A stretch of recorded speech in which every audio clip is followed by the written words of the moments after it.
Assalamualaikum warahmatullahi wabarakatuh. Innal hamdalillah nahmaduhu wa nasta'inuhu wa nastaghfiruh. A'udzu billahi min syururi anfusina wa sayyiati a'malina. May yahdihillahu fahuwal muhtadi wa may yudlil fala hadiyalah.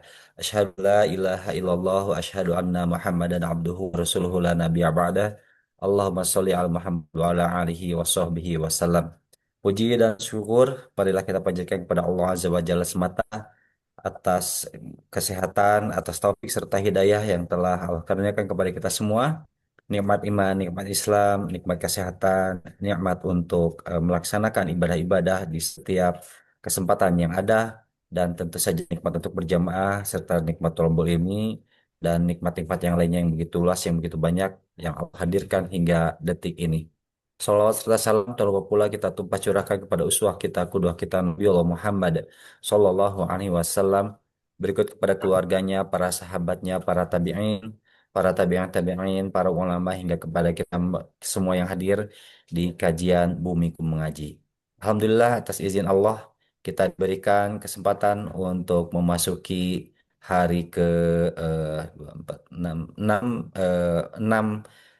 masuk ke hari ketujuh ya Afwan, karena sudah malam di waktu Indonesia Barat, sehingga kita sudah memasuki hari ketujuh di bulan Syawal 1447 Hijriah. Dan juga sebelumnya kami haturkan atas nama Bumiku Mengaji, kami mengucapkan selamat Hari Raya Idul Fitri, taqabbalallahu minna wa minkum kepada ikhwah filah sekalian jamaah Bumiku Mengaji yang hadir pada malam hari ini. Semoga Allah Subhanahu wa taala menerima seluruh rangkaian amal ibadah kita di bulan Ramadan. Dan mudah-mudahan dengan hadirnya bulan Ramadan, dengan hadirnya tempaan ataupun juga pembinaan di bulan Ramadan menghadirkan kepada kita semua perubahan-perubahan akhlak, amal soleh yang lebih baik, dan tentu saja mudah-mudahan itu semuanya berujung pada derajat takwa untuk kita semua. Amin ya rabbal alamin.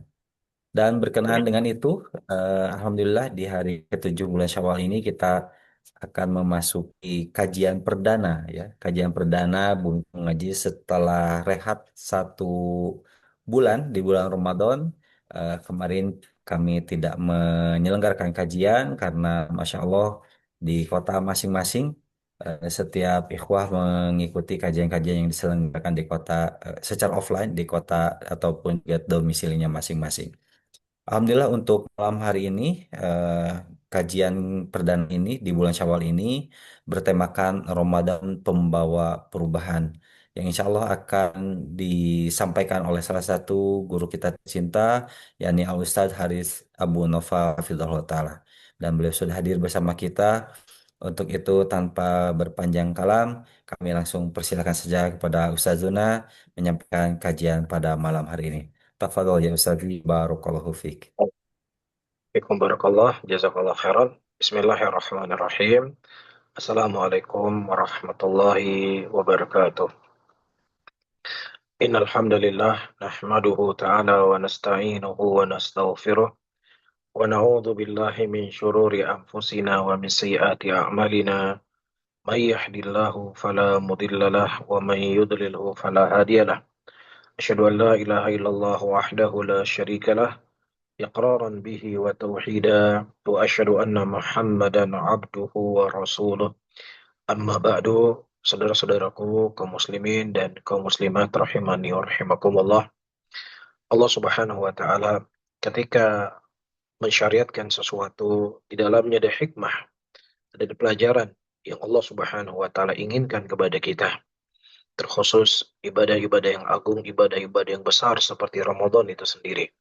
Allah Subhanahu wa taala menyebutkan tujuannya, ya, menetapkan atau mensyariatkan Ramadan sebagaimana tertera dalam surah Al-Baqarah ayat 183, ya ayyuhalladzina amanu kutiba alaikumusiyam kama kutiba alal ladzina min qablikum la'allakum tattaqun. Hai orang beriman, diwajibkan kepada kalian berpuasa sebagaimana diwajibkan kepada orang-orang sebelum kalian, yang mudah-mudahan kalian itu menjadi orang-orang yang bertakwa. Jadi Ramadan itu targetnya bukanlah kita menyelesaikan ibadah, bukan menyelesaikan puasa yang kita tidak ada bolongnya. ya, atau menyelesaikan taraweh setiap malamnya. Akan tetapi puncak dari tujuan Allah Subhanahu wa taala mensyariatkan kepada kita puasa, menahan lapar, menahan haus, dan apa saja yang bisa membatalkan puasa, ya, adalah takwa kepada Allah Subhanahu wa taala. Adanya perubahan yang kita rasakan dalam hidup kita. Apakah perubahan hatinya kita? Apakah perubahan sikapnya kita? Apakah perubahan lisannya kita? Apakah itu hubungan kita dengan Allah Subhanahu wa taala? Apakah itu hubungan kita dengan keluarga kita, dengan teman-teman kita? Nah, ketika kita mendapatkan ada perubahan yang terjadi pada diri kita sebelum kita melewati bulan Ramadan dengan setelah kita melewati bulan Ramadan, maka disitulah ya seseorang diharapkan tujuan Allah Subhanahu wa taala melatih dan mendidik dia. Di bulan selama sebulan penuh itu menjadi orang yang sukses. Namun, masalah yang sering terjadi, ya, dan ini terjadinya berulang-ulang. Ada di antara kita hari ini sudah berpuasa 20 kali. Ada di antara kita yang sudah berpuasa 30 kali. Ada di antara kita yang sudah berpuasa mungkin 50 kali. Ya, yang umurnya sudah di atas 50-an tahun, 60-an tahun, pasti dia sudah melewati puasa itu sudah sekian puluh kali. Ya, nah apa yang kita dapatkan? Kita dapatkan yang sering terjadi, Ramadan kita rajin beribadah. Setelahnya kembali seperti dulu. Ya, seakan-akan ya kita beribadah kepada Ramadan itu sendiri. Ya, kita bukan beribadah kepada Allah Subhanahu wa taala. Nah, kalau seandainya kita beribadah kepada Allah Subhanahu wa taala, maka tentunya tidak ada beda ya antara ibadahnya kita di bulan Ramadan dengan ibadah kita di bulan-bulan yang lainnya. Karena Allah Subhanahu wa taala melihat, mendengar, ya, mencatat apa yang kita lakukan, apa yang kita amalkan sama seperti Allah mencatat dan melihat, ya, dan mendengar apa yang kita lakukan di bulan Ramadan. Maka sebagian para ulama mengatakan man kana ya'budullah fa innallaha hayyun wa la yamut. Barang siapa yang menyembah Allah Subhanahu wa taala maka sesungguhnya Allah hidup selama-lamanya. Wa man kana ya'budu Ramadan, dan siapa yang menyembah Ramadan maka Ramadan tersebut akan pergi. Ramadan tersebut telah hilang. Ya, oleh karena itu teman-teman semuanya, ya, Ramadan itu kondisi setelah Ramadan dia tidak lagi fokus ibadah seperti dia di bulan Ramadan, menunjukkan Ramadan itu hanya lewat di tubuh, tidak masuk ke dalam hati seseorang. Ya, dan ada ucapan yang sangat indah dari seorang ulama salaf yang bernama Al-Imam Hasan Al-Basri rahimahullah. Beliau berkata, bukan iman itu dengan angan-angan, tetapi apa yang menetap dalam hati dan dibuktikan dengan amal. Ya, cintanya kita dengan Ramadan, cintanya kita dengan Allah, cintanya kita dengan Islam, cintanya kita dengan ketaatan, itu bukan hanya sekedar kata-kata, bukan hanya sekedar tulisan-tulisan yang indah. Ya, bukan hanya rangkaian kalimat-kalimat yang menyentuh. Akan tetapi sesuatu yang menetap dalam hati, yang terpatri dalam kolbu yang paling dalam, dan kemudian dibuktikan oleh amalan. Jadi ukuran iman itu bukan perasaan. Ukuran iman itu bukan indahnya momen Ramadan. Akan tetapi, ya, ada kelanjutan setelahnya. Ya, ada hari-hari yang indah. Seperti kita rasakan di bulan Ramadan, di bulan-bulan yang lainnya. Ada tangisan yang tidak lepas, ya, dari wajah kita. Ya, ada ucapan-ucapan yang indah dari mulut kita. Ada sedekah yang tidak berhenti. Ada kebajikan yang tidak memudar. Ya, sebagaimana disebutkan oleh Ibnu Rajab rahimahullah taala, tanda diterimanya, ya, kebaikan adalah adanya kebaikan setelahnya. Jadi kita sudah dididik oleh Allah selama 1 bulan lamanya di bulan Ramadan. Tentunya dengan apa kita dididik? Kita dididik untuk beribadah kepadanya. Kita dididik untuk membaca Al-Quran. Kita dididik untuk sholat malam. Kita dididik dengan hal-hal yang baik. Maka setelah kita keluar dari tempat pendidikan, kondisi seseorang itu akan lebih baik atau menjadi tidak lebih baik. Ya, maka tentunya ketika dia sukses dididik selama 1 bulan lamanya, maka tentunya efeknya tersebut ketika dia keluar dari tempat pendidikan tadi.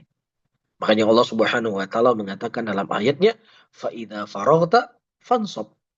Ketika kau selesai melakukan sebuah kebajikan, maka lakukanlah kebajikan yang lainnya. Sebagaimana kejahatan, kejelekan akan melahirkan kejelekan-kejelekan yang lainnya, demikian juga kebaikan-kebaikan akan melahirkan kebaikan-kebaikan yang lainnya. Ya. Nah, kalau seandainya setelah bulan Ramadan, teman-teman semuanya, ibadah turun drastis, sholat malam sudah hilang. Jangankan sholat malam, sholat sunnah fajar 2 rakaat juga hilang. Kemudian kembali bermaksiat.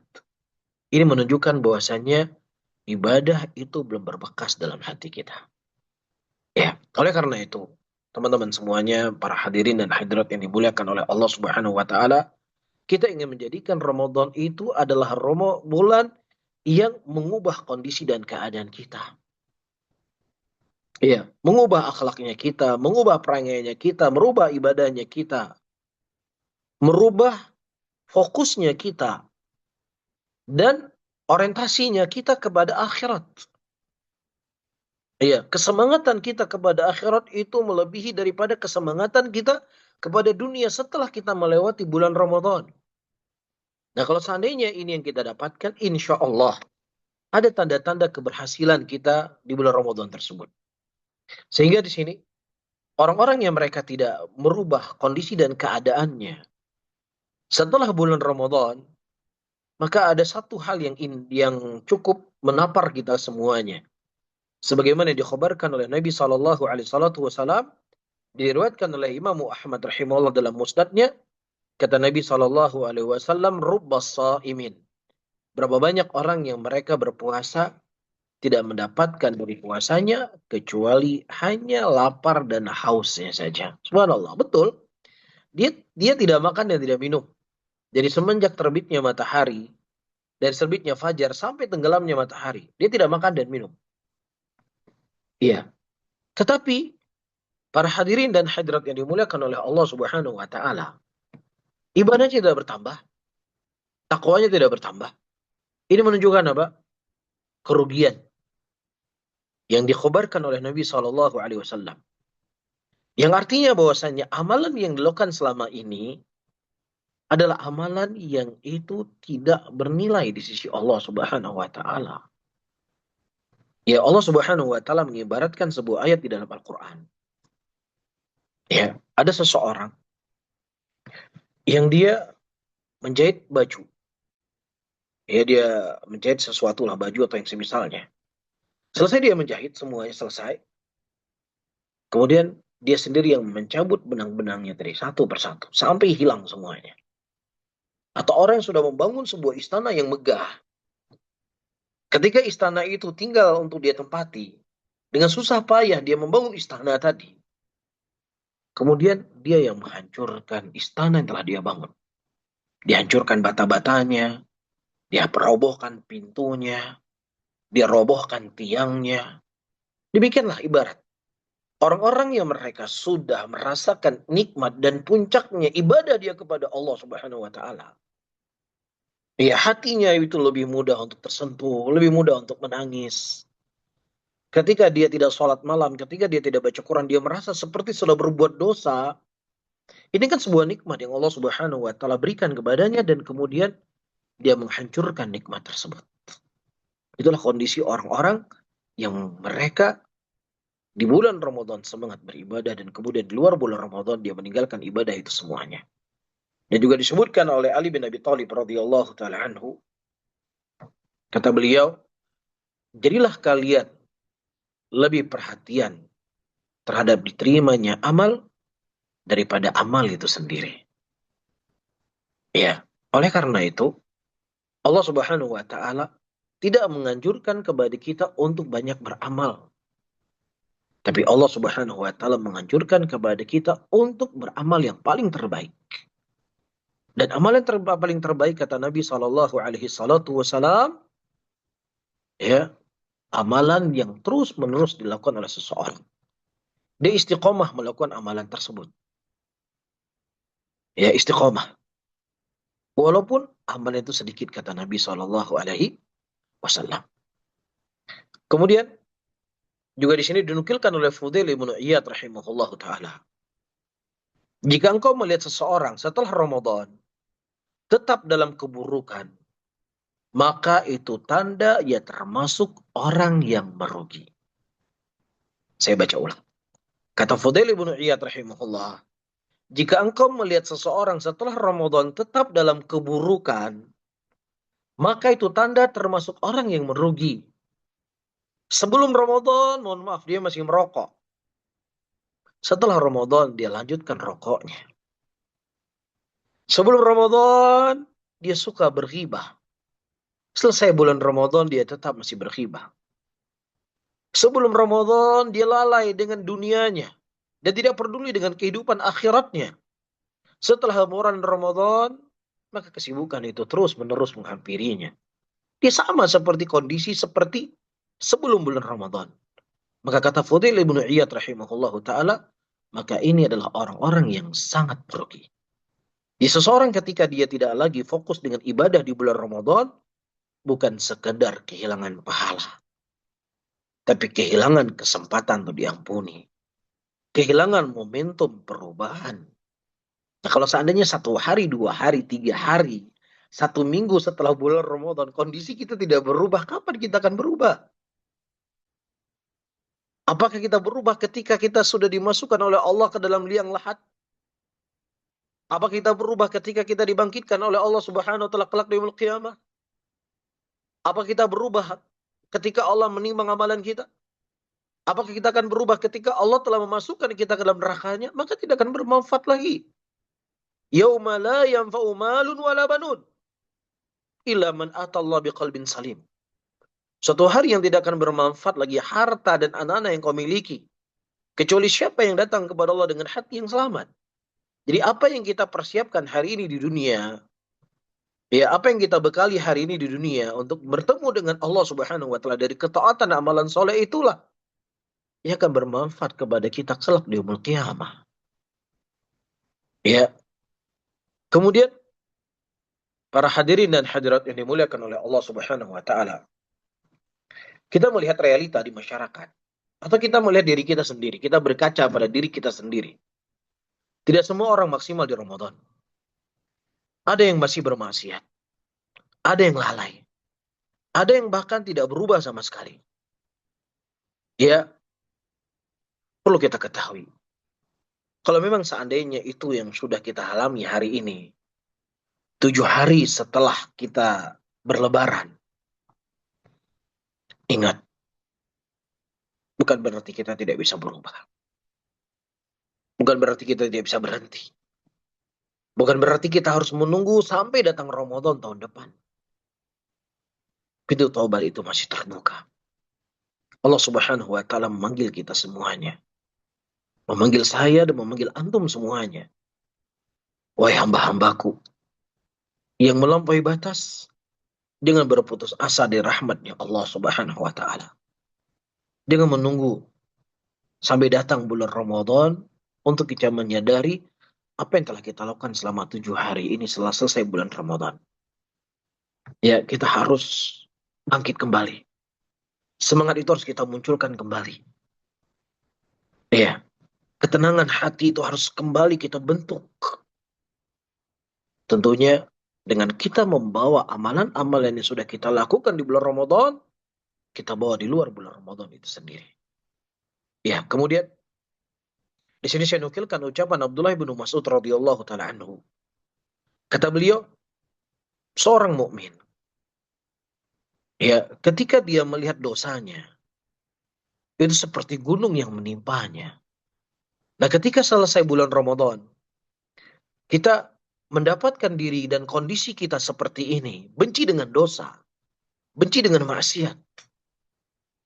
Iya, dosa itu sesuatu yang sangat menakutkan, dosa itu sesuatu yang sangat menyakitkan hati kita. Ketika kita terjatuh dalam dosa, berarti di sini ada manfaat dan ada ya efek dari puasa itu sendiri. Baik, kemudian Para hadirin dan hadirat yang dimuliakan oleh Allah, apa langkah-langkah nyata yang bisa kita lakukan agar kita bisa selalu istiqomah ya di jalan Allah Subhanahu wa taala walaupun kita sudah tidak berada di bulan Ramadan. Yang pertama, taubatnya kita adalah taubat yang jujur. Ya, kita meninggalkan dosa, menyesal, bertekad untuk tidak mengulangi dosa tersebut jujur karena Allah Subhanahu wa taala.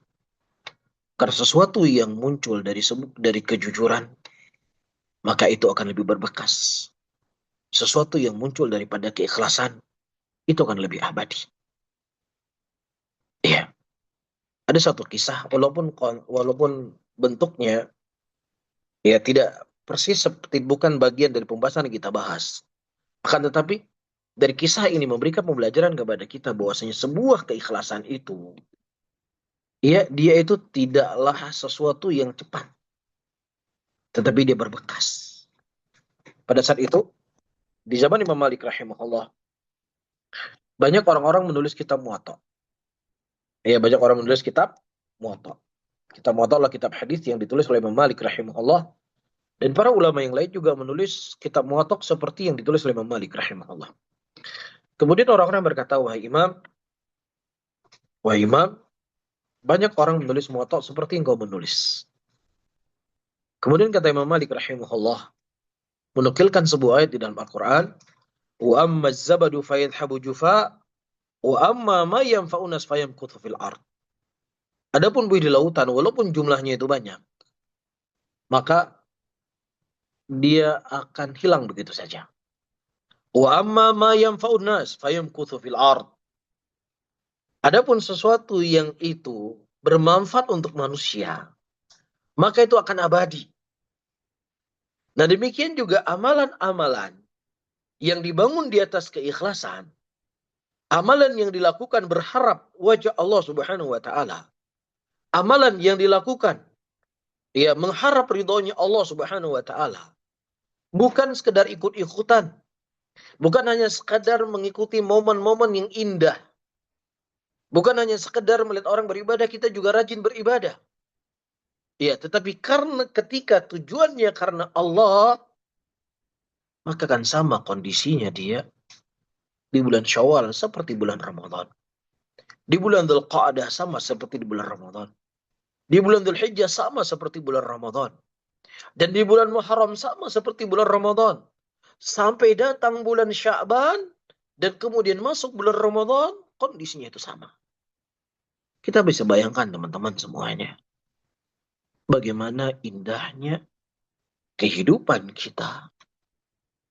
Ya, ketika hatinya kita, kondisinya kita seperti 10 akhir bulan Ramadan.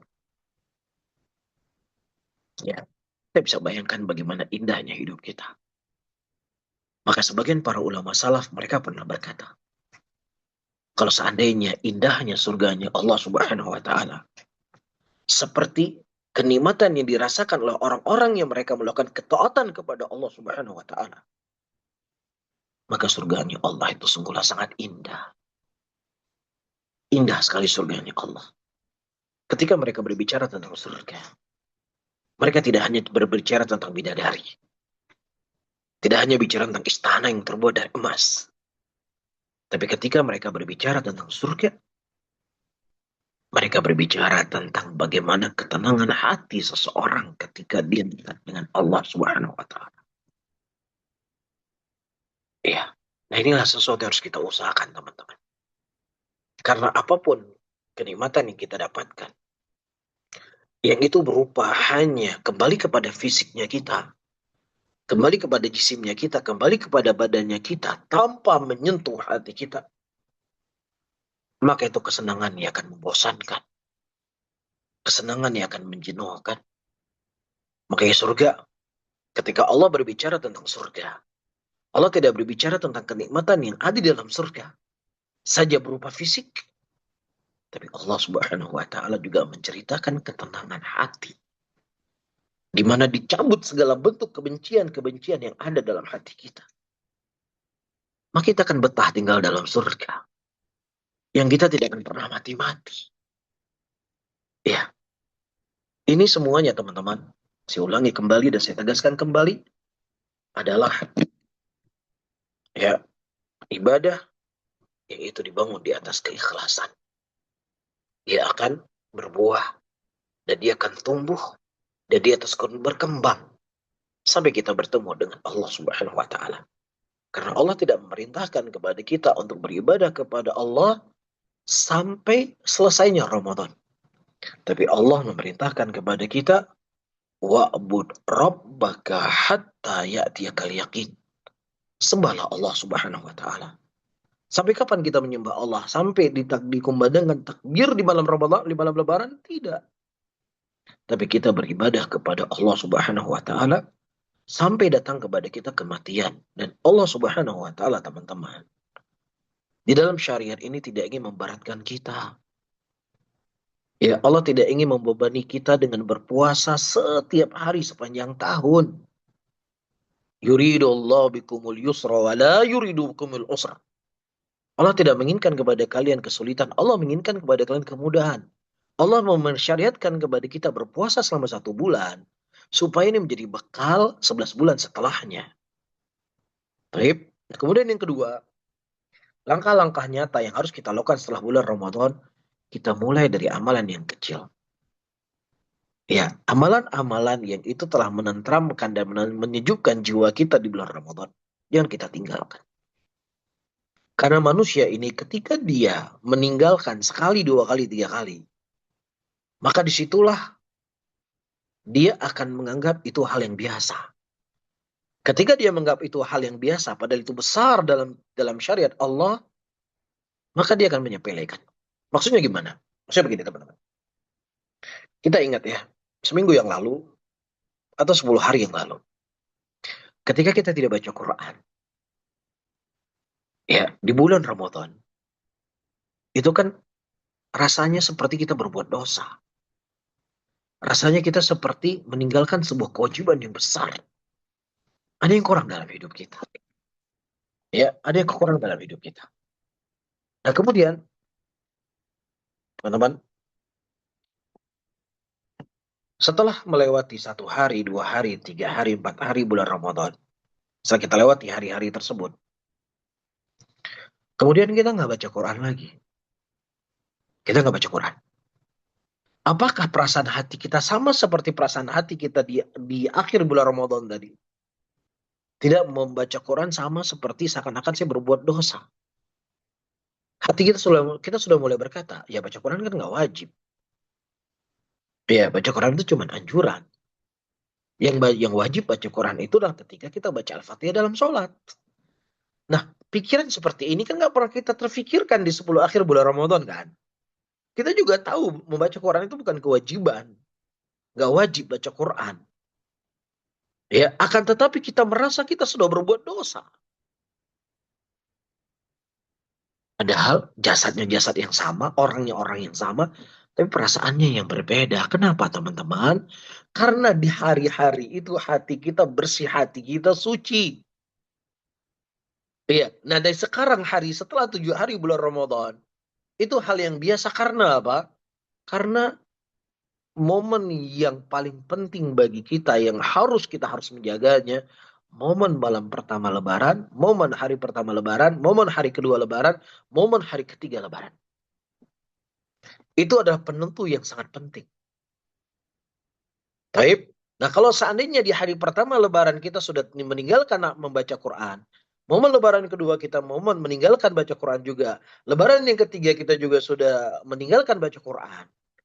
Maka ketika masuk hari keempat, hari kelima, hari keenam, hari ketujuh, akan semakin berat untuk kita kembali membaca Quran tadi. Maka setiap tahun kita akan berulang-ulang terus kondisi dan keadaan kita. Kita sudah melewati Ramadan sekian puluh kali, ya, yang keindahan bulan Ramadan tersebut dengan ibadah hanya sekedar memori-memori yang berulang setahun sekali. Ya, kita harus menunggu lagi momen itu kalau Allah panjangkan umur kita di Lebaran di Ramadan 2027 nanti. Kenapa teman-teman semuanya? Karena di Lebaran pertama, Lebaran kedua, Lebaran ketiga seperti disebutkan tadi, kita meninggalkan membaca Al-Quran, meninggalkan sholat malam, meninggalkan melakukan ketaatan. Itulah hati manusia cepat sekali berubah. Maka paksakan. Walaupun misalnya di bulan Ramadan kita membaca Al-Quran satu hari satu juz, atau dua juz. Di 10 akhir bulan Ramadan, maka karena mungkin kesibukan di hari Lebaran, banyak tamu atau lain sebagainya, berziarah, lain sebagainya, maka paksa. Walaupun baca Qurannya hanya satu lembar, satu halaman, atau dua halaman. Ya, maka ketika nanti kesibukannya sudah hilang, dari lebaran kedua kita masih baca Quran, lebaran ketiga kita masih baca Quran, lebaran keempat kita masih baca Quran, maka insya Allah, ya ketika semua kembali normal, kembali, ya sudah habis masa lebarannya, Al-Quran itu terus akan kita baca. Perasaan kita sama seperti kita tidak membaca Quran di 10 akhir bulan Ramadan. Begitu juga dengan sholat malamnya. Walaupun di 10 akhir Ramadan misalnya dia sholat malam cari yang bacanya satu juz, ya, dan kalau bisa setiap dua rakaat satu juz. 4 juz dia sholat dalam satu malam. Ya, nah di awal Ramadan, di awal Lebaran, walaupun mungkin dia nggak sampai panjangnya sholatnya seperti itu, minimal dia ada sholat malamnya lah, apa 2 rakaat, apa 4 rakaat, apa 6 rakaat, atau berapa yang dia mampu sholat. Ya mungkin karena kecapean, kelatihan, kesafar dan sebagainya. Maka ketika nanti momen itu sudah kembali normal, maka sholat malam itu terus akan menjadi ibadahnya dia sampai dia bertemu dengan Ramadan setelahnya. Atau sampai dia bertemu dengan Allah Subhanahu wa Ta'ala. Sebagaimana telah saya sebutkan tadi, amalan yang paling dicintai oleh Allah adalah amalan yang terus-menerus walaupun sedikit. Kemudian selanjutnya, teman-teman semuanya, mindsetnya kita. Ramadan adalah bulan ibadah. Ramadan saya menyerahkan diri saya seluruhnya kepada Allah. Ya, maka bulan-bulan yang lain ya sudah saya sibuk dengan urusan saya. Nanti bulan Ramadan lagi saya mulai fokus lagi kepada Allah. Maka ini adalah mindset yang salah. Kita khawatir ini mindset datang dari syaitan. Kenapa demikian? Karena kita telah berjanji berkata inna salati wa nusuki wa mahyaya wa mamati lillahi rabbil alamin. Sesungguhnya salatku, sembelihanku, hidupku, matiku hanya untuk Allah Subhanahu wa taala. Ya, hanya untuk Allah. Jadi untuk Allah itu bukan hanya di awal bulan Ramadan atau di bulan Ramadan. Tapi hidup kita seluruhnya adalah untuk Allah Subhanahu wa taala. Seluruhnya untuk Allah. Nah, ketika ini terpatri dalam diri kita teman-teman semuanya, maka insya Allah kita terus akan menjadi orang yang baik. Kita terus menjadi orang yang haus dengan ketaatan. Coba perhatikan para salaf kita terdahulu. Ya, 6 bulan. Selesai bulan Ramadan. Walaupun Ramadan itu telah hilang. Ramadan itu telah pergi dari mereka. Mereka berdoa kepada Allah Subhanahu wa taala selama 6 bulan. Apa yang mereka berdoa kepada Allah selama 6 bulan selesai Ramadan? Agar amalan mereka diterima oleh Allah Subhanahu wa taala.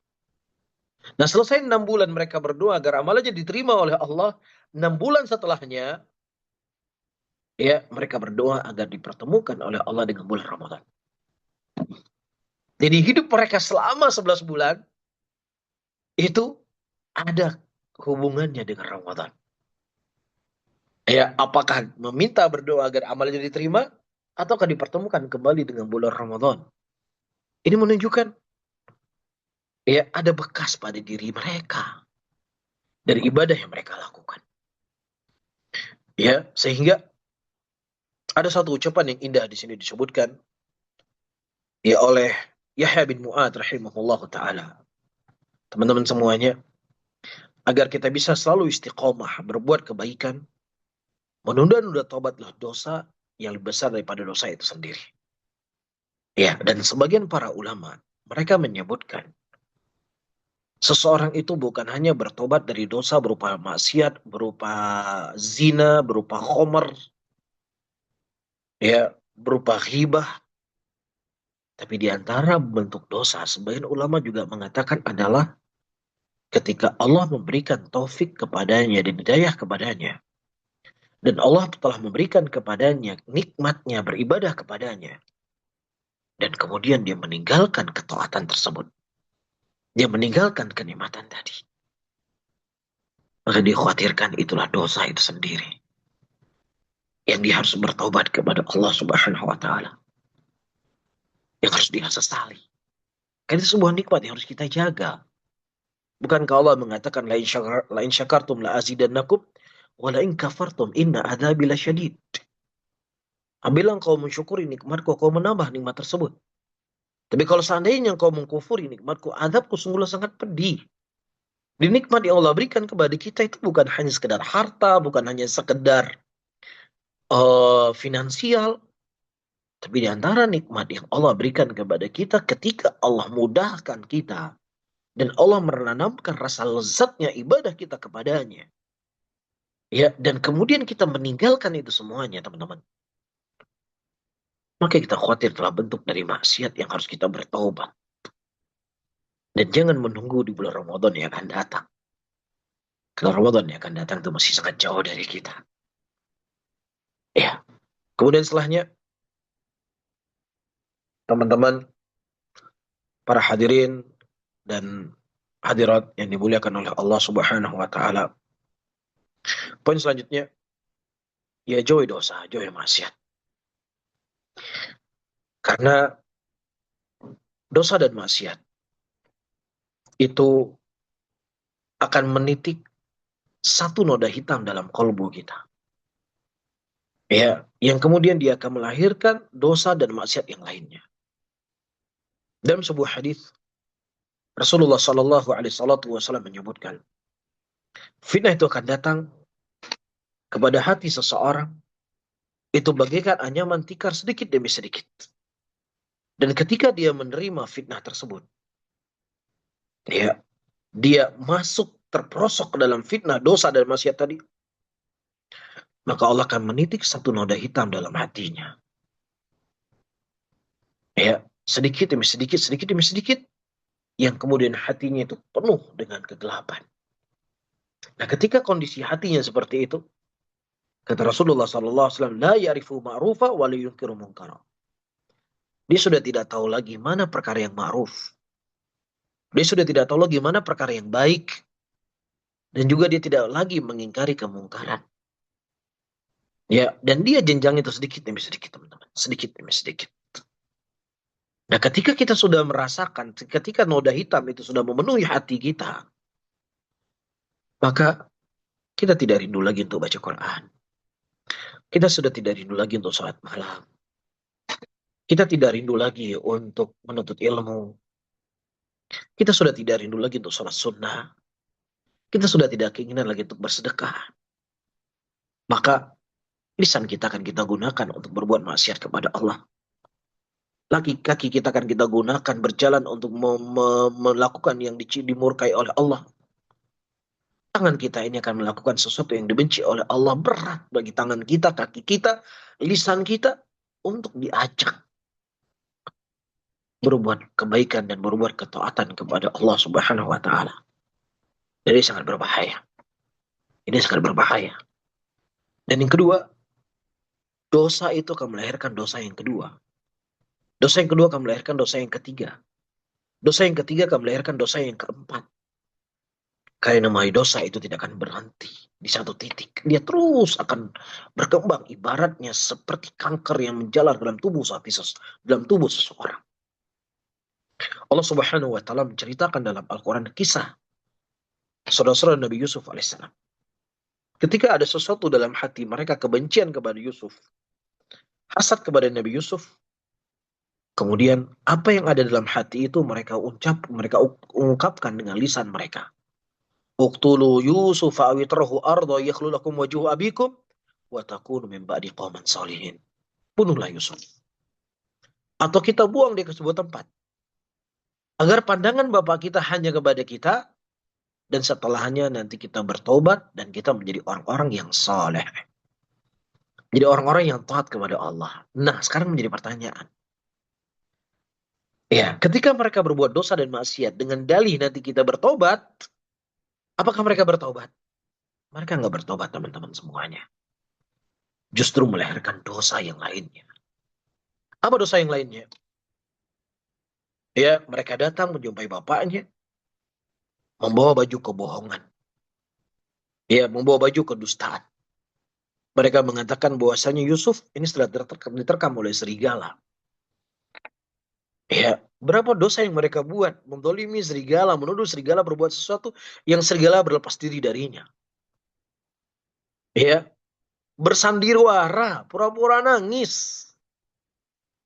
Nah, kalau seandainya itu bisa terjadi dari orang-orang yang dididik oleh para nabi, dididik oleh Nabi Yakub alaihissalam, dan mereka punya saudara juga nabi, dan mereka hidup di zaman kenabian, bagaimana lagi dengan kondisi dan keadaan kita?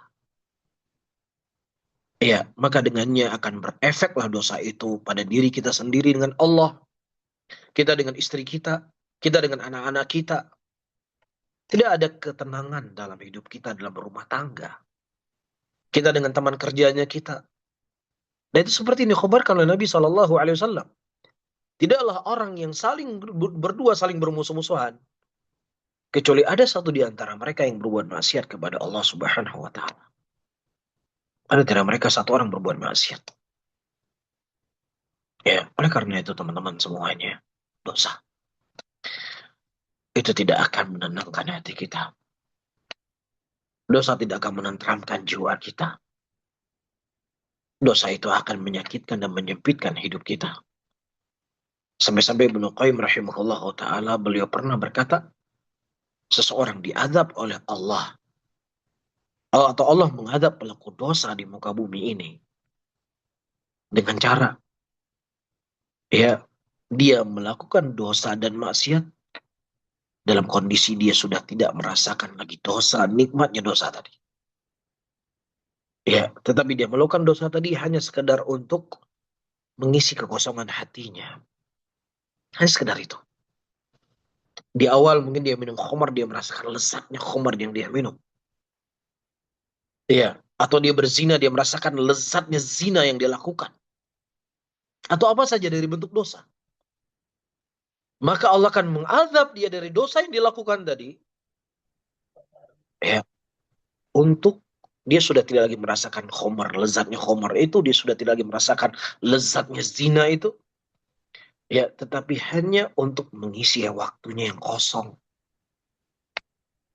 Ya, dan Allah Subhanahu wa taala juga telah menyebutkan dalam Al-Qur'an, syaitan itu memiliki dua senjata. Senjata yang pertama waswas, senjata yang kedua adalah khannas. Apa itu waswas? Waswas itu adalah syaitan membisiki manusia dan menampakkan kepada manusia akan indahnya dosa, akan lezatnya maksiat. Nah, ketika dia sudah berhasil mengajak manusia untuk berbuat dosa, mengajak manusia untuk berbuat maksiat, maka syaitan itu khannas. Khannas itu artinya dia pergi. Disitulah kita menyesal. Bisa kita ketepok jidatnya kita, ya aduh, kenapa saya berbuat dosa ini? Kenapa saya berbuat maksiat ini? Karena yang menghiasi dosa itu sudah pergi. Setelah 2 hari datang lagi dia, digoda lagi kita dengan goda yang sama. Dengan cara yang sama. Dengan bentuk bisikan yang sama. Dan kemudian kita menyesal lagi. Sampai kapan teman-teman? Sampai kapan kita akan terus diperbudak oleh syaitan dengan dosanya? Apakah dari semenjak kita nggak punya jenggot, kita nggak ada putihnya, sampai jenggot kita putih semuanya, kondisi kita masih terperangkap oleh syaitan? Kita khawatir kalau kita nggak berhenti hari ini, kita nggak berhenti hari ini, kita khawatir kita akan menjadi ya pendengar khutbahnya iblis di dalam nerakanya Allah Subhanahu wa taala langsung dari mulutnya. Allah ceritakan dalam Al-Quran khutbah yang sangat mengerikan. Ketika penghuni surga sudah masuk dalam surga, penghuni neraka juga sudah masuk dalam neraka. Kemudian Allah memberikan kepada iblis kesempatan untuk menyampaikan kepada pengikutnya. Ya, dan iblis berkata, sesungguhnya Allah telah berjanji kepada kalian dengan janji yang hak. Dan aku juga telah berjanji kepada kalian dan aku telah menyelisih janjiku. Ya, dan tidaklah aku kecuali hanya mengajak kalian saja. Tapi kalian tetap mengikutiku. Maka hari ini kata iblis, seperti Allah kaitkan dalam Quran, "Fala talumuni walumu anfusakum." Jangan salahkan aku. Salahkan dirimu sendiri. Allah ceritakan ayat ini dalam Al-Quran. Teks khutbahnya iblis. Maka cukup kita mendengarkan itu dari Allah. Jangan sampai kita mendengar itu nanti langsung dari mulutnya iblis. Dan tanda-tanda orang-orang nanti akan mendengar langsung dari mulutnya iblis, kita khawatir. Dari bentuk tandanya adalah dia nggak pernah kapok. Ya, iblis mendatanginya, menggoda dia untuk berbuat dosa, menghias-hiasi dia dengan maksiat. Kemudian iblis itu pergi dan kemudian di situ dia menyesal. Kemudian datang lagi 2 hari ke depan setelahnya iblis. Dia melakukan lagi dengan dosa yang sama. Terus menerus. Dari umur dia sampai 20-an. Sampai hari ini 40, 50, 60. Masih dengan dosa dan maksiat. Maka teman-teman semuanya. Ya, kalau kondisi kita seperti ini. Maka Ramadan itu akan menjadi hanya sekedar momen-momen indah. Hanya cerita tentang cerita kemarin. Minggu yang lalu. Sebulan yang lalu saya di bulan Ramadan. Masya Allah tenang sekali saya. Ya, itu hanya sekedar momen-momen yang indah dalam hidup kita. Makanya Allah tidak menginginkan itu hanya sekedar momen yang indah. Hanya di bulan Ramadan. Allah menginginkan itu berlanjut. Sampai kita bertemu dengan Allah Subhanahu wa Ta'ala. Kemudian yang terakhir teman-teman semuanya. Di antara hal-hal yang bisa membantu kita agar kita bisa istiqomah ya beribadah kepada Allah Subhanahu wa taala, apakah itu di bulan Ramadan ataukah di luar bulan Ramadan, untuk kita selalu berdoa kepada Allah Subhanahu wa taala. Ya, kita berdoa kepada Allah Subhanahu wa taala agar Allah membantu kita, Allah menolong kita. Ya, agar kita bisa selalu istiqomah di atas kebajikan, istiqomah di atas ketaatan. Dan kita tidak akan mampu untuk beribadah kecuali taufik yang Allah Subhanahu wa taala berikan kepada kita. Nabi kita Muhammad sallallahu alaihi wasallam, manusia yang paling suci, manusia yang paling mulia di muka bumi ini, di dalam sholat. Kondisinya beliau sedang melakukan ketaatan kepada Allah Subhanahu wa taala. Beliau berkata, "Allahumma a'inni ala dzikrika wa syukrika wa husni ibadatik." Ya Allah, aku meminta kepadamu, ya Allah, aku mohon kepadamu, ya Allah, bantulah aku, ya Allah, untuk bisa bersyukur kepadamu, untuk beribadah yang baik kepadamu, ya, dan untuk bisa mudah untuk bersyukur kepadamu. Untuk bisa menyebut namamu, beribadah kebaik kepadamu, dan bisa bersyukur kepadamu. Ini doa yang seorang nabi kesehariannya itu terus melakukan ketaatan kepada Allah Subhanahu wa taala, maka tentunya kita ya harus lebih semangat lagi berdoa kepada Allah. Ya Allah, aku telah merasakan bagaimana indahnya Ramadan, ya Allah. Aku telah merasakan lezatnya dekat denganmu, ya Allah. Maka jangan engkau haramkan itu dariku, ya Allah. Mudahkan bagiku, ya Allah. Ya, bantu aku, ya Allah, untuk selalu bisa patuh dan taat kepadamu, ya Allah. Dan jauhkanlah dariku segala hal-hal yang akan menghalangi antara diriku dengan engkau, wahai Rabbku. Kita butuh selalu berdoa kepada Allah. Ya, selalu minta kepadanya. Ya, karena dengan kekuatan doalah, di situ kita akan dimudahkan oleh Allah. Bisa selalu istiqomah di jalan kebaikan tersebut. Makanya setelah bulan Ramadan, apakah Allah Subhanahu wa taala menghentikan atau Allah tidak mensyariatkan apapun kepada kita? Tidak, teman-teman. Di malam Ramadan, di malam Lebaran kita disuruh bertakbir. Ya, ingat ada Allah. Besoknya kita disuruh apa? Disuruh untuk sholat Id. Dan kemudian kita mendengar dari khutbah. agar manusia tidak lalai. Terus diingatkan, ya, kemudian ada puasa khusus di bulan Syawal, 6 hari di bulan Syawal. Sampai-sampai Nabi Shallallahu Alaihi Wasallam mengkhabarkan 6 hari kita berpuasa di bulan Syawal itu sama seperti kita puasa setahun penuh lamanya. Jadi walaupun kita nggak berpuasa lagi di bulan Ramadan full penuh, kita hanya melakukan 6 hari saja, maka sama seperti kita puasa selama setahun penuh. Apa ini maksudnya? Maksudnya di sini sinyal dari Allah Subhanahu wa taala. Ya, ibadah itu bukan hanya di bulan Ramadan saja, tapi di ibadah lain, di bulan-bulan lain juga ada ibadah-ibadah yang lain. Agar engkau selalu terpaut dengan Allah Subhanahu wa taala, jangan sampai sesaat pun engkau berpaling dari Allah Subhanahu wa taala. Wallahu taala alam bisawab. Baik, Mungkin ini yang bisa saya sampaikan teman-teman semuanya. Mudah-mudahan bermanfaat bagi saya sendiri dan juga kepada antum semuanya. Dan mungkin dari waktu yang tersisa kita akan menjawab beberapa pertanyaan yang tentunya baik. sebatas kemampuan yang saya ketahui dan saya tidak mumpuni oleh Allah apa yang saya tidak ketahui. Baik, barakallahu fikum.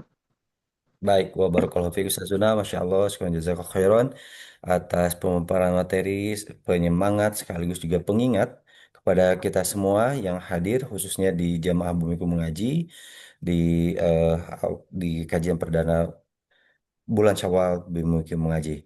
Dan insya Allah ada beberapa menit, sebagaimana tadi yang disampaikan oleh Ustazuna, untuk forum tanya jawab. Bagi jamaah yang ingin bertanya, kami persilahkan pertanyaannya dapat disampaikan melalui chatbox di Zoom meeting ini, ataupun juga dapat disampaikan secara langsung, secara interaktif melalui aplikasi Zoom meeting ini dengan cara mengklik tombol raih yang terlebih dahulu. Insya Allah nanti oleh panitia akan dibantu di unmute atau diaktifkan mikrofonnya.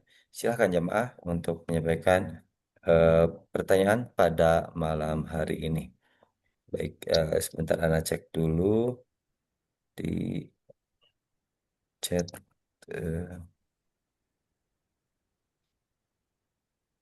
Silakan jemaah bagi yang ingin menyampaikan pertanyaan dapat sampaikan secara langsung pertanyaannya, eh, ataupun juga melalui chatbox di Zoom meeting ini. Tafadhol.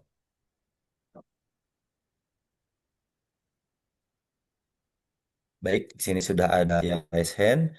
Umu Zainab, kami persilahkan untuk menyampaikan pertanyaan. Tafadhol. Assalamualaikum warahmatullahi wabarakatuh, Ustaz. Waalaikumsalam warahmatullahi wabarakatuh. Izin bertanya, Ustaz, bagaimana jika eh, ingin bayar puasa Ramadan, tapi Ya, itu ap- suara Anda jelas nggak, Ustaz? jelas-jelas. Oh, oh, Alhamdulillah. Tapi kalau tapi kalau misalkan nggak bangun sahur itu gimana, Ustaz? Apa puasanya sah, Ustaz? Tapi Anda udah niatin dari malam sebelum tidur itu. Tapi kadang bangunnya kebablasan Ustaz. Jadi anak enggak bangun sahur itu puasanya sah nggak Ustaz ya? Jazakallah Baik, khair barakallah fiik, Ustaz. oh ya, barakallahu fiik. Jadi pertama perlu kita ketahui bahwasanya sahur itu bukan syarat sahnya puasa, ya, bukan pula rukunnya puasa itu sendiri. Tetapi sahur itu adalah sunnah di antara sunnah yang mesti seseorang semangat untuk mengerjakannya karena itulah anjuran dianjurkan oleh Nabi Shallallahu Alaihi Wasallam. Dan itu juga sebagai bentuk memudahkan agar seseorang itu tidak terlalu berat ketika dia melakukan ibadah puasanya. Sampai-sampai disebutkan Nabi kita Shallallahu Alaihi Wasallam beliau mengakhirkan sahur, ya, mendekati beliau waktu sholat subuhnya. Dan inilah sebagai contoh dari Nabi kita agar seseorang ketika dia mengerjakan puasa, ya mungkin dia mulai laparnya itu mungkin jam 2 siang.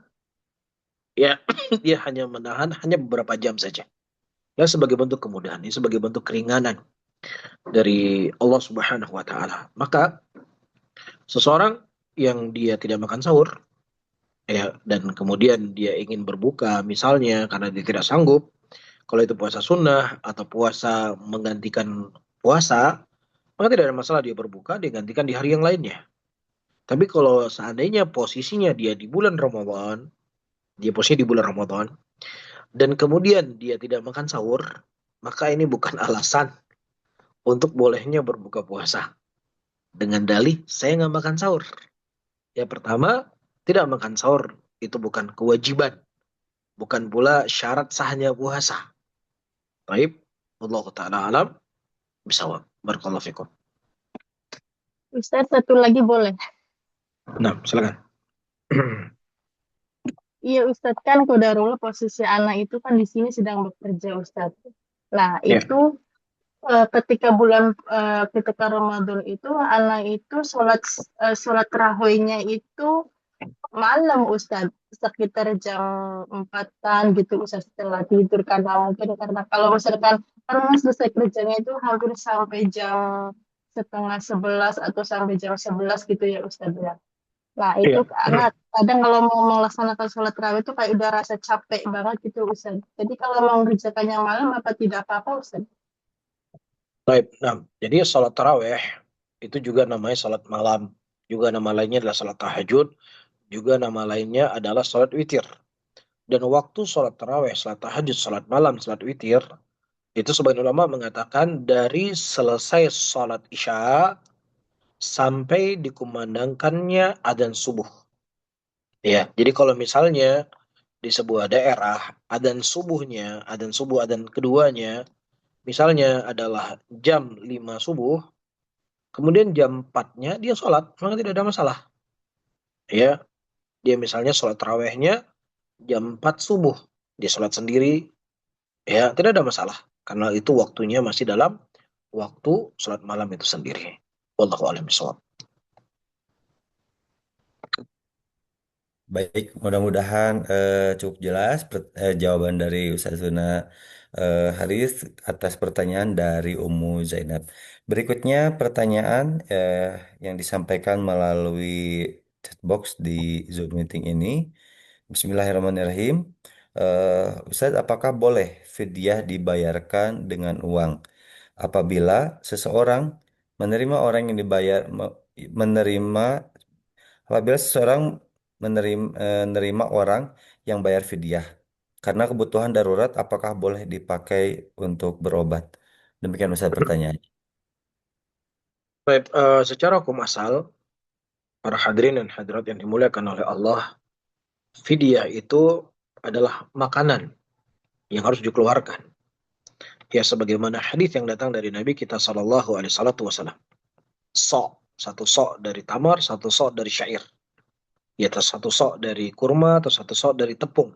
Karena memang di Mekah atau di Madinah di tempat Nabi Shallallahu Alaihi Wasallam hidup, makanan pokok mereka adalah kurma ataukah gandum.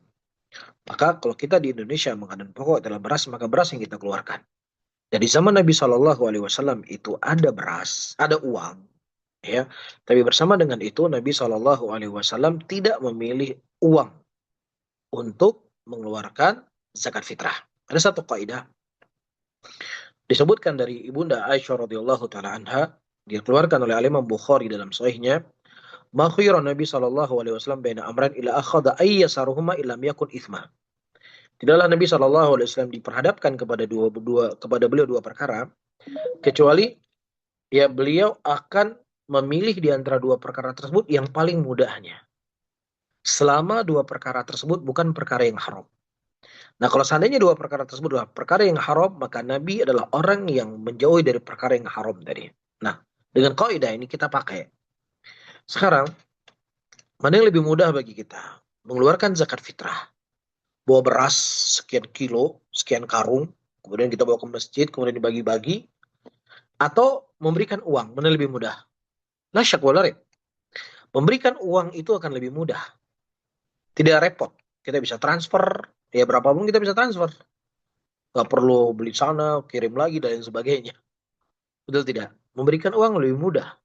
Tapi bersama dengan itu Nabi Shallallahu Alaihi Wasallam tidak memilih ya menjadikan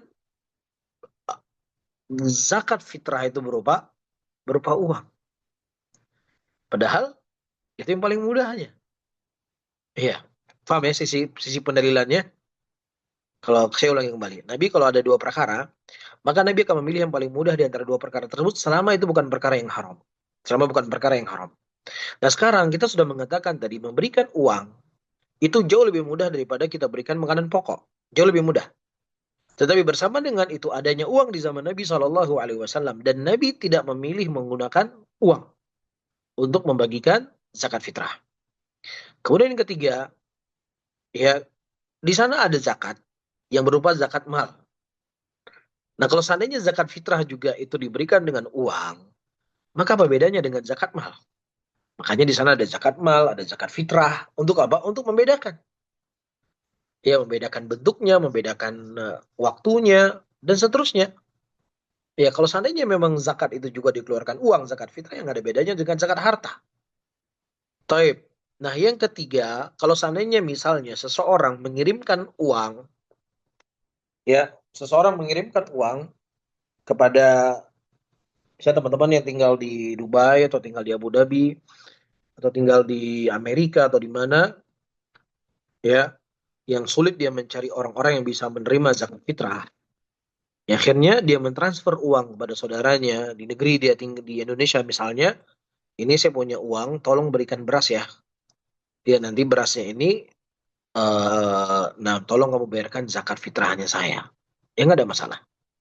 Taib. Namun di sana memang ada sebagian para ulama yang lain mengatakan kalau memang seandainya memang ada maslahat besar di sana, ya dia butuh uang dan lain sebagainya, ya beras pun mungkin dia sudah ada diberikan oleh orang lain, ya maka dalam kondisi-kondisi tertentu seperti ini tidak ada masalah untuk diberikan uang. Ya, dan dia juga tidak ada masalah untuk dia jual beras tadi ya untuk kebutuhan-kebutuhan yang lainnya. Nggak ada masalah. Taib Allah Ta'ala alam, namun secara hukum asal ya zakat fitrah itu berupa dengan kebutuhan pokok. Nah, Allah alam sob. Baik. Mohon izin Ustaz, ini ada satu pertanyaan terakhir. Boleh Ustaz? Nah, silakan. Baik, Bismillahirrahmanirrahim. Pertanyaannya dari jamaah, salah satu jamaah akhwat di Zoom meeting ini. Bismillahirrahmanirrahim. Bagaimana kalau saat azan berkumandang, baru saja berkumandang, azan dimulai, kita segerakan minum obat. Apakah puasa kita sah? Demikian Ustaz pertanyaan. Syukran jazakallahu khairan. Taib. Ini azannya azan apa nih? Azan subuh atau azan untuk buka puasa? Subuh. Baru Oh, azan mungkin subuh. ini yang dimaksud itu baru sahur, kemudian azan Oh, berkumandang, segerakan minum obat begitu Ustaz barangkali. oh gitu. Nah, di sana ada hadis dari Nabi Shallallahu Alaihi Wasallam, Inna Bilalan yu'adun bil. Bilal itu mengumandangkan azan di malam hari. Maka makan dan minumlah kalian sampai Abdullah ibnu Umi Maktub mengumandangkan adzan. Hadisnya disebutkan dalam kitab Sahih. Ya, jadi Rasulullah Shallallahu Alaihi Wasallam mengizinkan kita untuk makan dan minum atau apa saja obat kah apapun namanya. Taib dan kemudian berhentinya kapan? Berhentinya ketika akan dikumandangkan adzan. Allahu Akbar. Berhenti di situ. Dia berhentinya bukan ketika la ilaha illallah. Berhentinya di awal adzan, bukan di akhir azan. Taib. Ya, kemudian juga firman Allah dalam ayatnya sampai nampak kepadanya benang berwarna merah di atas benang berwarna putih, benang berwarna hitam. Taib. Antara benang berwarna putih dengan benang berwarna hitam. Sampai nampak, maksudnya sampai fajar. Adapun hadis yang menyebutkan bahwasannya kalau seandainya makanan masih ada di tanganmu dan kemudian adzan mengumandangkan adzan, maka makanlah. Maka ini sebagian ulama mengatakan hadisnya lah tidak sahih. Tapi sebagian ulama, kalaupun mereka mengatakan, kalaupun seandainya hadis ini sahih, itu maksudnya dalam momen-momen yang lainnya. Ya maksudnya kita lagi makan, ya kemudian dikumandangkan adzan maghrib, ya udah makan aja dulu. Nanti selesai makan, kamu pergi sholat. Ya bukan ketika fokus di bulan Ramadan. Karena bulan Ramadan itu sendiri sudah datang hadis yang sangat jelas, yang sangat gamblang dari Nabi Shallallahu Alaihi Wasallam. Maka dan minumlah kalian sampai Abdullah ibnu Maktum mengumandangkan adzan. Wallahu a'lam bishawab. Baik, demikian pertanyaan tadi merupakan pertanyaan terakhir pada pertemuan perdana kajian di bulan Syawal ini. Sebelum dipungkas atau diakhiri, kami ingin informasikan pada seluruh jamaah sebelum ditutup kajian ini, mohon tidak beranjak ataupun juga tidak live dari Zoom meeting ini karena ada beberapa informasi yang ingin kami sampaikan. Kecuali mungkin kami akan prioritaskan kepada Ustadz, dipersilahkan untuk Baik, istirahat mungkin Ustadz ya, karena untuk menjaga baik, kondisi baik, Ustadz yang sedang safar. Namun baik, sebelum baik. eh, bubar ataupun sebelum kiaman di pertemuan Zoom ini, meeting ini, kami perkenankan Ustadz untuk menyampaikan akhir kalam atau nasihat kepada kami di pertemuan malam hari ini. Silakan Ustadz. Taib, teman-teman semuanya, para hadirin dan hadirat yang dimuliakan oleh Allah Subhanahu wa taala, kita ketahui bahwasanya umur kita adalah rahasia yang ada di tangannya Allah Subhanahu wa taala. Ya, kita semua akan dipanggil dan kita menunggu waktu pemanggilan tersebut. Bisa terjadi malam ini, bisa besok pagi, bisa minggu depan, bisa bulan depan, bisa tahun depan. Yang jelas, semua kita akan kembali kepada Allah Subhanahu wa taala. Dan orang-orang yang hari ini mereka telah berpindah dari dalam dunia ke alam barzakh, dan kemudian dia melihat bagaimana kegelapan dalam kuburnya. Ya, tidak ada yang mereka sesali kecuali karena mereka menyia-nyiakan waktu yang diberikan oleh Allah Subhanahu wa taala untuk beribadah kepadanya. Ya, mereka tidak rindu dengan keluarga mereka di rumah. Mereka bukan rindu dengan makanan yang biasa mereka santap. Mereka bukan rindu untuk bepergian ke sebuah tempat yang dulunya mereka sering kunjungi. Tapi yang mereka harapkan adalah diberikan kesempatan oleh Allah agar bisa hidup kembali ke dunia dan beramal soleh. Jadi mimpinya mereka adalah hidup kita hari ini.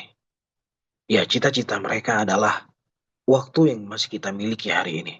Oleh karena itu, sebelum kita berada di kondisi itu, teman-teman semuanya, sebelum kita semuanya menyesal, sebelum kita semua kembali kepada Allah, maka pergunakanlah sebaik mungkin waktu tersebut. Ya, terlebih kita baru saja merasakan indahnya bulan Ramadan. Kita baru merasakan lezatnya dekat dengan Allah Subhanahu wa taala. Ya, maka mari kita semangat kembali. Kita hidupkan kembali suasana tersebut. Lebaran sudah selesai.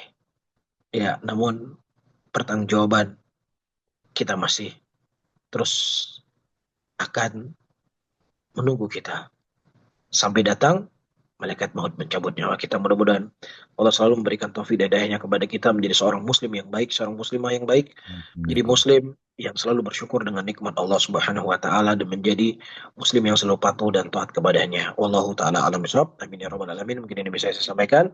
Tapi saya tutup dan juga saya mohon izin. Subhanallah bihamdika asyhadu an la ilaha illa anta astaghfiruka wa atubu ilaih. Wassalamualaikum warahmatullahi wabarakatuh. Waalaikumsalam warahmatullahi wabarakatuh. Syukur jazakallahu khairan kepada Oke. Ustazana Haris Abdul Ghafal, Hafizahullah Baik, Ta'ala, yang telah menyempatkan baik, untuk menyampaikan ilmu pada malam hari ini. Barakallahu baik. fiik Mana Ustaz, izin? selamat istirahat Barakallah. ya. Ya, barakallah fiik. Baik, barakallahu fiik Ustazana. Baik, jemaah sekalian, rahimani wa rahimakumullah, mohon izin untuk kami sampaikan informasi terkait dengan kajian-kajian yang di akan kita laksanakan untuk beberapa hari ke depan sampai dengan pekan-pekan berikutnya. Yang pertama, insya Allah bahwa kajian tematik Ramadan Bumi Mengaji, insya Allah masih ada dua tematik lagi, yakni hari Sabtu dengan bersama Ustadz Faisal Miftah Hafizahullah Ta'ala dan hari Senin dengan Ustadz Zuna Ali Hasan Bawazir Hafizahullah Ta'ala di jam yang sama, yakni pukul 20:30 waktu Indonesia Barat. Berikutnya ya, informasi terkait dengan kajian rutin yang sudah mulai efektif di pekan depan, artinya dimulai hari Senin pekan depan. Kemudian info kajian kitab baru, yakni di hari Kamis Ba'da Isya, yakni kitab Zikir dan Doa karya Syekh Abdul Razak Al-Badar.